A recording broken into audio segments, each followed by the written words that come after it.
కాంగ్రెస్ నేతలే బ్లాక్ మార్కెట్లో యూరియా అమ్ముతున్నారేమోనని కేటీఆర్ అనుమానం వ్యక్తం చేశారు.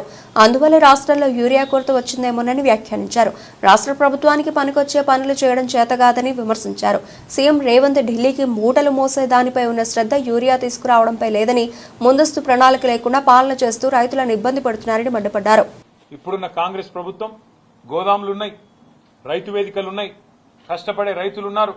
కేసీఆర్ గారు కష్టపడి చేయించిన మిషన్ కాకతీయ చెరువులున్నాయి, అద్భుతంగా కట్టిన ప్రాజెక్టులు కాళేశ్వరంతో సహా ప్రాజెక్టులు కలకల్లాడుతున్నాయి. కానీ కాంగ్రెస్ ప్రభుత్వం మాత్రం వానాకాలం సీజన్ మొదలైనా దున్నపోతు మీద వానబడ్డట్టే, కనీసం ప్లానింగ్ లేదు, సమీక్ష లేదు, సన్నద్దత లేదు, ఎక్కడ కూడా ఒక ఆలోచన కూడా ఒక ప్రణాళిక కూడా లేని పరిస్థితి కనబడతా ఉన్నది. ఒక ప్రణాళిక రాహిత్యం, అనుభవ రాహిత్యం, పరిపాలనా చాతగాంతనం, అదేవిధంగా ఇతర అంశాల మీద దృష్టి పెట్టడం వల్ల ఇవాళ రాష్ట్రంలో రైతులు అవస్థ పడతా ఉన్నారు, ఇబ్బంది పడతా ఉన్నారు. ఒక్కటంటే ఒక్కరోజు కూడా ముఖ్యమంత్రి గారు వ్యవసాయానికి సంబంధించిన సమీక్ష చేయలేదు. ఎరువుల మీద ఏ ఒక్కరోజు కూడా కనీసం కేంద్ర ప్రభుత్వాన్ని కలిసి విజ్ఞప్తి ఇచ్చిన పాపన పోలేదు. ఏదో పేరుకి రాహుల్ గాంధీని కలవడానికి పోయినట్టు పోయి ఏదో కాగితం ఇచ్చేసి రావడం కాదు.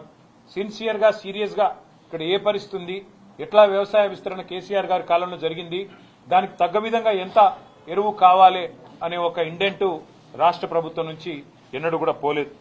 ఇంకొక అనుమానం కూడా మాకుంది. కాంగ్రెస్ నాయకులే చాలా మంది చాలా చోట్ల బ్లాక్ మార్కెటింగ్ కూడా చేస్తున్నారనే అనుమానం కూడా మాకుంది. లేకపోతే ఇంత షార్టేజ్ రాదు. కేసీఆర్ గారు ఉన్నప్పుడు 10 ఏళ్లు ఎన్నడూ ఒక్కరోజు కూడా రైతుకు అవస్థ ఉండదు ఎరువుల కోసం.